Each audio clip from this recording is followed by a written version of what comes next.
लखीमपुर फिर शर्मसार। Finance company के रिकवरी एजेंटों ने की गिरावट की हदें पार। कबड्डी खिलाड़ी खा रहे टॉयलेट में खाना। साध्वी प्रज्ञा के मुंह से लोगों ने महिला सुरक्षा का सच जाना। और नरसिंहानंद का वही नफरती रूप जाना पहचाना। अंधिएरे में बैठे ऊर्जा मंत्री। इलाहाबाद विश्वविद्यालय ने शिक्षा महंगी कर दी। ये सारी छपी छिपी कहानियां इसी हिंदुस्तान की हैं, जिन्हें देखा तो गया मगर अनदेखा कर दिया गया। तो आइए हम आपको दिखाते हैं इस हफ्ते का देखा अनदेखा हिंदुस्तान।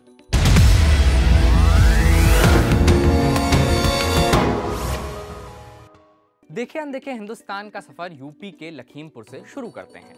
लखीमपुर खीरी में 2 नाबालिग लड़कियों की रेप के बाद हत्या कर दी गई। पूरे देश में इस घटना की चर्चा हुई। घटना अखबार की फ्रंट पेज की खबर बनी। प्राइम टाइम टेलीविजन शोज की डिबेट का मुद्दा बनी। मगर इस घटना के ठीक बाद उसी लखीमपुर में एक युवती के साथ छेड़छाड़ और मारपीट की गई और फिर युवती की मौत हो गई। मौत के बाद युवती के शव को पुलिस ने जेसीबी से गड्ढा खोदकर आनन फानन में दफन करवा दिया। जब इस पर सवाल उठे तो पुलिस ने कहा कि सांप्रदायिक तनाव रोकने के लिए ऐसा किया। आरोप है कि जब युवती का भाई मारपीट और छेड़छाड़ की शिकायत करने परडिया पुलिस पिकेट गया तो उसे बिजुआ पुलिस चौकी भेजा गया। जब वो बिजुआ पुलिस चौकी पहुंचा तो उसे भीरा थाने भेज दिया गया। एक पीड़ित परिवार के साथ किसका तनाव रोकने के लिए सब किया गया, ये तो पुलिस ही बता सकती है। महिला सुरक्षा के बाद आपको शिक्षा जगत से भी रूबरू करवा देते हैं। यूपी का एक विश्वविद्यालय है इलाहाबाद विश्वविद्यालय। यहाँ छात्र हित में एक ऐतिहासिक कदम उठाया गया है, जिसके बाद छात्र ये कर रहे हैं। अब ये ऐसा क्यों कर रहे हैं, ये भी बता देते हैं। दरअसल छात्र हित में यूनिवर्सिटी ने फीस में 400% तक की बढ़ोतरी कर दी है। इतना ही नहीं, इस फीस बढ़ोतरी के खिलाफ प्रदर्शन करने वालों पर एफआईआर भी दर्ज की गई है। वहीं कुलपति महोदया कह रही हैं कि इलाहाबाद विश्वविद्यालय के अस्तित्व को बचाने के लिए फीस बढ़ानी पड़ी है। यूपी से झारखंड का रुख कर लेते हैं। झारखंड के हजारीबाग का एक दिव्यांग किसान ट्रैक्टर के लिए लोन की किस्त समय पर नहीं चुका पाया। कर्ज वसूलने आए रिकवरी एजेंट पर आरोप है कि उसने किसान की गर्भवती बेटी पर ही गाड़ी चढ़ा दी और मौके पर ही किसान की बेटी की मौत हो गई। इस मामले में फाइनेंस कंपनी के स्थानीय प्रबंधक समेत 4 लोगों के खिलाफ एफआईआर दर्ज की गई है। झारखंड से एमपी का भी रुख कर लिया जाए। एक सांसद साहिबा हैं, नाम है प्रज्ञा सिंह ठाकुर। व्यापारियों द्वारा आयोजित एक कार्यक्रम में शामिल हुई और वहां सांसद साहिबा ने कह दिया, मेरे गोद लिए गांव में ऐसी कुछ बस्तियां हैं जहां लोगों के पास न शिक्षा का साधन है और ना ही उनके माता पिता के पास कमाई का कोई जरिया। वे लोग कच्ची शराब बनाने और बेचने का काम करते हैं। सांसद साहिबा यहीं नहीं रुकी, सुनिए आगे उन्होंने क्या कहा। उन्हें कभी कभी पुलिस पकड़ के ले जाती है तो उन्हें छुड़वाने के लिए लोगों के पास पैसे नहीं होते। उन बच्चियों को वो बेच देते हैं और उससे अपने लोगों को छुड़वाते हैं।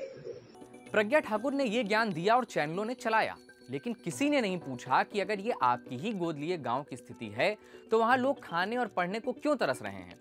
लोग अपनी बच्चियों को बेच रहे हैं तो आप क्या कर रही हैं, आपकी बीजेपी सरकार क्या कर रही है।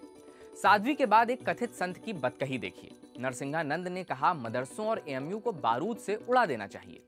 इनके अपराधों की अनदेखी करने की आदि पुलिस ने इसे देखा और मामला दर्ज कर लिया है। अब एक्शन में क्या होता है ये आप जरूर देखिएगा। एक और अद्भुत खबर है, यूपी से ही है। आपने चिराग तले अंधेरा सुना होगा, लेकिन क्या आपने बिना बिजली ऊर्जा मंत्री सुना है। दरअसल उत्तर प्रदेश की योगी आदित्यनाथ सरकार में ऊर्जा मंत्री एके शर्मा बिजली की जमीनी हकीकत जाने बाराबंकी पहुंचे थे। मंत्री जी पहुंचे कि बत्ती चली गई। फिर मंत्री जी ने मोबाइल की रोशनी में बाकी का निरीक्षण का काम संपन्न किया। और अब बात खिलाड़ियों के साथ हुए खेल की कर लेते हैं। खेलो इंडिया, जीतो इंडिया और मेडल लाओ इंडिया के नारों के बीच असलियत के बारे में चीख कर बताती ये तस्वीरें देखिए। सहारनपुर में 3 दिवसीय राज्य स्तरीय अंडर 17 गर्ल्स कबड्डी टूर्नामेंट में खिलाड़ियों को टॉयलेट के अंदर खाना परोसा गया। खेल अफसर सस्पेंड हुए तो सफाई दी कि बारिश हो रही थी, कहीं और जगह नहीं थी तो लंच यहीं करा दिया। जिन्हें चीते सी चाल की जरूरत है उनका ये हाल, और चीतों की चाकरी में देश निहाल है। 8 चीते नामीबिया से भारत के कूनो नेशनल पार्क लाए गए। ये खबर आप सबने देखी। अब इसके पीछे की एक अनदेखी खबर भी जान लीजिए। कूनो के पास एक जिला है, नाम है श्योपुर।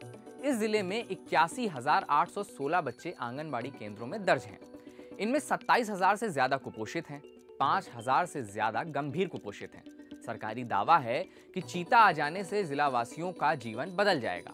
मगर जिलावासी आज भी कुपोषण खत्म करने की सरकारी योजनाओं का इंतजार कर रहे हैं। इस हफ्ते का देखा अनदेखा हिंदुस्तान आपको कैसा लगा, यह हमें जरूर बताएं और इस कार्यक्रम को और लोगों तक भी पहुंचाएं। अगले हफ्ते मंगलवार शाम 7 बजे फिर होगी आपसे मुलाकात। तब तक के लिए बहुत बहुत शुक्रिया।